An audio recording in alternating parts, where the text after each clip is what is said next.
As you see here, the people from the Uyghur community, people from Australia, New Zealand Alliance for Victims of Communism, and people from Falun Dafa.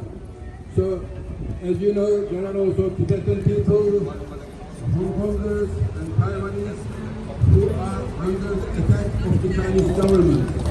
So it is not just the Uyghur people who are going through human rights abuses in that part of the world. As mentioned, the events of July 2009 became a pivotal point of turning point of the treatment of the Uyghur people. The injustices, the genocidal policies were evidenced by conservators, research findings including Australian Strategic Policy Institute, and leaked official Chinese government documentation. Now, I would like to invite our next speaker, Mr. John Deller from Falun Dafa Association, please. Thank you, John. Thank you for your time and attendance. Thank you very much. Thank you. Look, it's a privilege to be here today and then to be invited to speak. And the commemoration today, the 5th of July in 2009, is a tragedy for the Uyghur people, but it's a tragedy that the Chinese Communist Party keeps inflicting on many groups. If you think back 20 years before, 1989, June 4th, Tiananmen Square massacre. For Falun Gong practitioners, it's July 20, 1999. The start of the persecution of Falun Gong, killing millions of people, organ harvesting millions of people. That's still continuing.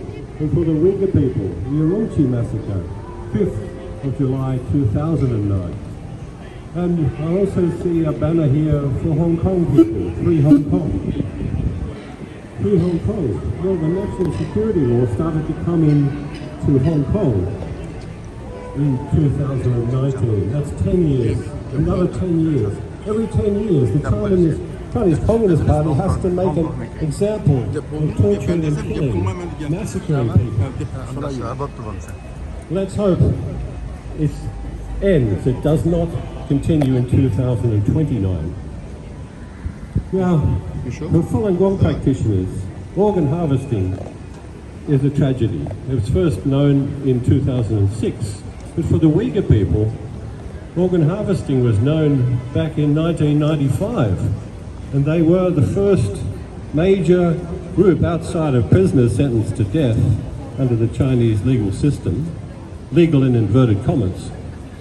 The Uyghur people were the beginning of the mass killing of innocent people, prisoners of conscience, to harvest their organs.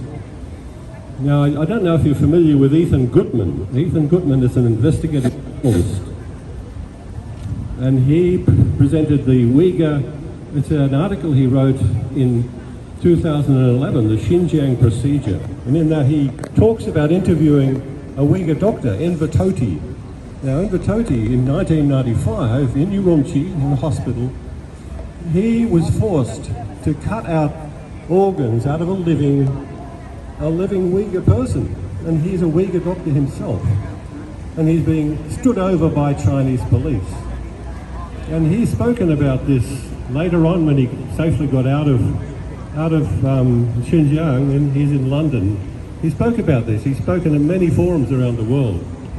But people listen to him, and he has to, it's such a tragedy, he has to say, I killed the person, I took their heart, their organs out of a living person. He's forced to do that. And he's been so great, he's come out to speak about that for many years now. But that's a tragedy, and who listened to him? In the House of Commons, in the UK Parliament, Ethan Gutmann, in that article, says not many people listened to him. Not many people come up and spoke to him afterwards. Because we face the same situation today. The Uyghur people, Falun Gong practitioners, who wants to address this issue? It is so hard to fathom that other human beings under the Chinese Communist Party rule will kill people by extracting their organs for sale. That's hard to believe. Hard to comprehend that in a Western country, in a democracy like Australia.